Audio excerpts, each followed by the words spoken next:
É com grande alegria que nós aqui estamos mais uma vez, e nesse tempo em que estamos de quarentena, nesse tempo que somos confinados a estar em casa, não podemos ir à igreja, a igreja vai até você.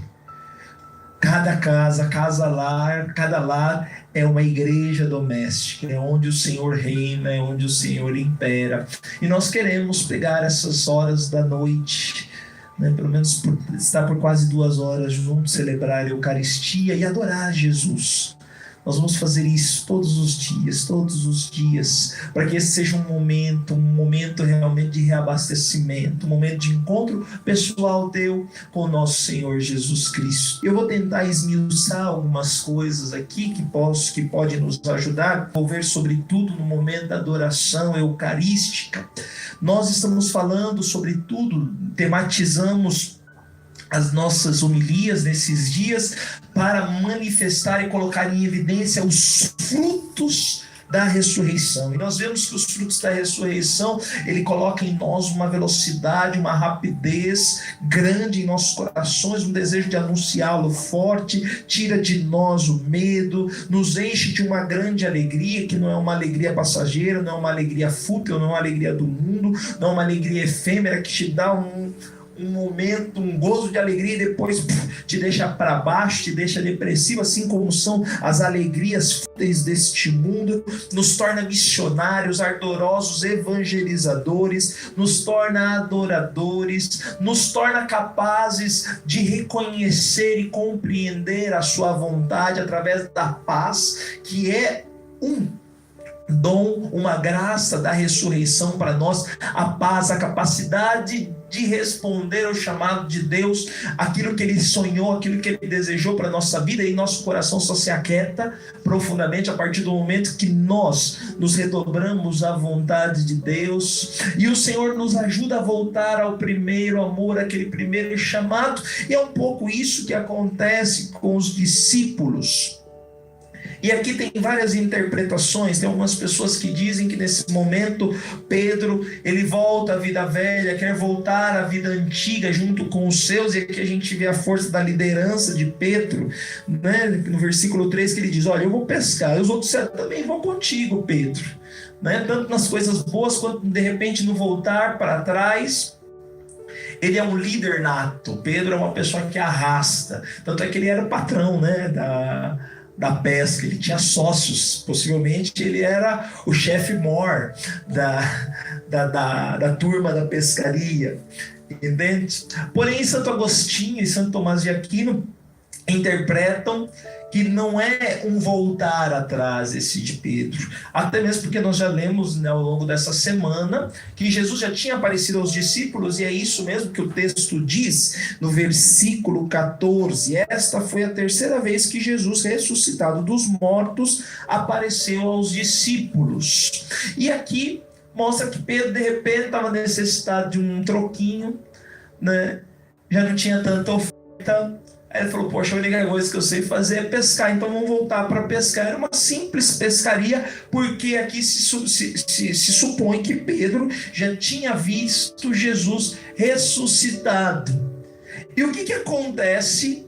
Exatamente a cena do chamado dos apóstolos, dos discípulos, acontece a mesmíssima coisa. Naquele tempo, os discípulos, aquele primeiro amor, há 3 anos atrás, quando Jesus os chamou, eles foram pescar e nada conseguiram pescar, e por conta da palavra do Senhor, eles lançaram a rede, puxaram uma grande quantidade de peixe, e depois Jesus disse a eles: olha, deixai esses peixes, deixai as vossas redes, para seres pescadores de homem.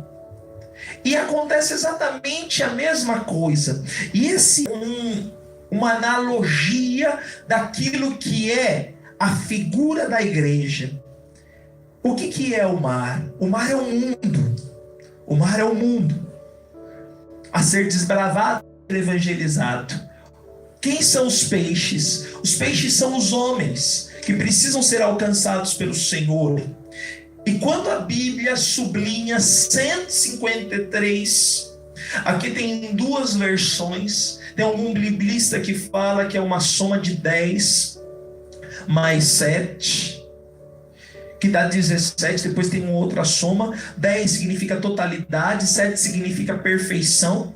Então é a soma, a multiplicação desse número, a soma desse número, que vai dar 153, que é a totalidade dos homens na perfeição daquela que é a igreja. A rede, o mar, como nós falamos, é o mundo. Os peixes são os homens. Depois também tem uma outra versão que se diz que naquele tempo, no tempo de Jesus, se dizia que existia 153 tipos de peixe. 153 tipos de peixe, né? O salmão, a sardinha, a tilápia, a traíra. Eu não conheço muito tipo de peixe, né? O porquinho, o bacu e por aí vai. E naquele tempo se dizia que existia 153 tipos de peixe. E esses números 153 realmente mostra a totalidade das pessoas que deveriam ser alcançadas pela causa de Cristo. E a rede significa a igreja, que puxa todos os seus peixes, todos os homens, e mesmo com tanta fadiga, com tanto peso, ela não se rompe. E aqui mostra a figura de Pedro que puxa as redes. Ou seja, o Pedro que é o Papa da igreja, que foi instituído quando o Senhor ali falou em Mateus 16, tu és Pedro, e sobre essa pedra edificarei a minha igreja, as portas do inferno não prevalecerão contra ela. Ou seja, a minha igreja não padecerá, a minha igreja não se destruirá, porque ela está alicerçada sobre os apóstolos. E esses apóstolos que traíram Jesus, esses apóstolos que negaram Jesus, assim como foi Pedro. Entende, queridos irmãos? A igreja, ela se apoia em cada um de nós. Nós somos a igreja, nós somos esse peixe, mas ao mesmo tempo nós somos esses membros da igreja e somos constituídos essa rede da igreja. Uma outra coisa que nós podemos subtrair desse evangelho, que é muito interessante, é que Pedro, junto com os outros, foram pescar, mas foram pescar sem o Senhor, foram trabalhar sem Jesus. Quando Jesus não está presente, os frutos não vêm. E aqui é onde estamos chegando no coração dessa homilia e onde eu queria chegar hoje, que um dos frutos da ressurreição, um dos dons da ressurreição são os frutos. Os frutos. Entende? Pedro com os outros pescaram a noite inteira e nada pegaram, eram especialistas em pesca, mas estava sem Jesus. E sem Jesus não dá. Sem Jesus é só trabalho em vão. Sem Jesus os frutos não vêm, queridos. Sem Jesus nós naufragamos. Sem Jesus, nós padecemos. Sem Jesus, nós nada pescamos. Sem Jesus, os frutos não vêm. Mas para isso, foi necessário escutar a voz do Senhor. Moços, tendes alguma coisa para comer? Versículo 5, você que está com a sua Bíblia e gosta aí de rabiscar, de acompanhar, de saborear a palavra de Deus. E eles responderam, não. Jesus disse, lançai a rede à direita do barco e achareis. Lançaram, pois, a redes e não conseguiram puxá-la para fora por causa da quantidade de peixes.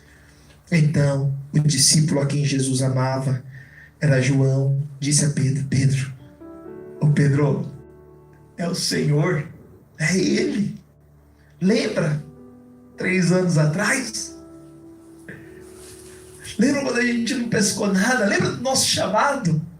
Lembra quando Ele nos chamou?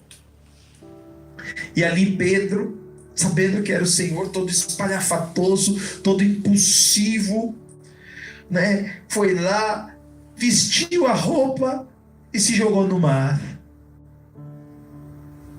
Poderíamos até falar, poxa, mas não é mais fácil nadar pelado? Quanto menos roupa, melhor é. A roupa faz pesar. Mas quando vamos diante do Senhor, é necessário nos vestirmos. Essa roupa, esse sentido de se vestir, é o sentido de vou colocar as minhas vestes para melhor honrar o meu Senhor.